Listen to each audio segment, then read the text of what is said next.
As soon as he heard their retreating footsteps, he flew around the remaining desks until, oh joy, he found one with a composition book that had Janice Avery's name on it.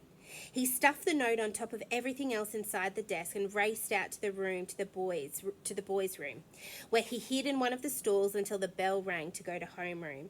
At recess time, Janice Avery was in a tight huddle with Wilma and Bobby Sue. Then, instead of teasing the little girls, the three of them wandered off arm in arm to watch the big boys play football. As the trio passed them, Jess could see Janice's face, all pink and prideful. He rolled his eyes at Leslie, and she rolled hers back at him. As the bus was about to pull out that afternoon, one of the 7th grade boys, Billy Morris, yelled up to Mrs. Prentice that Janice Avery wasn't on the bus yet. "It's okay, Miss Prentice," Wilma Dean called up. "She ain't riding the bus this evening." Then, in a loud whisper, "Reckon you all know that Janice has a heavy date with you-know-who?" "Who?" asked Billy. "Willard Hughes. He's so crazy about her, he can't hardly stand it. He's even walking her all the way home." "Yeah? Well, the 304 just pulled up with Willard Hughes on the back seat. If he's got a big date, he doesn't seem to know much about it." "You're a liar, Billy Morris." Billy yelled a cuss word, and the entire back seat plunged into a heated discussion as to whether Janice Avery and Willard Hughes were or were not in love, and were or were not seeing each other this afternoon. As Billy got off the bus, he hollered to Wilma, "You just better tell Janice that Willard is going to be mad when he hears what she's spreading all over the school."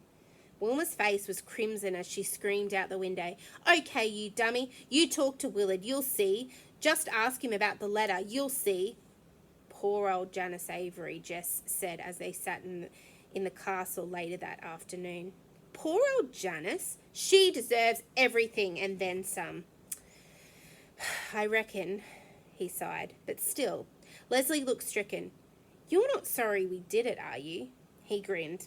"Maybe I got this thing for Janice like you got this thing for killer whales."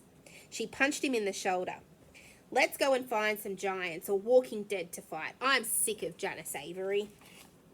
The next day, Janice Avery stomped onto the bus, her eyes daring anyone in sight to say a word. Leslie nudged Maybelle. Maybelle's eyes went wide. "Did ya?" "Shh, yes." Maybelle turned completely around and stared at the back seat. Then she turned back and poked Jess. "You made her that mad?" Jess nodded, trying to move his head as little as possible as he did so. "We wrote that letter," Leslie whispered. "But you mustn't tell anyone or she'll kill us." "I know," said Maybelle, her eyes shining. "I know."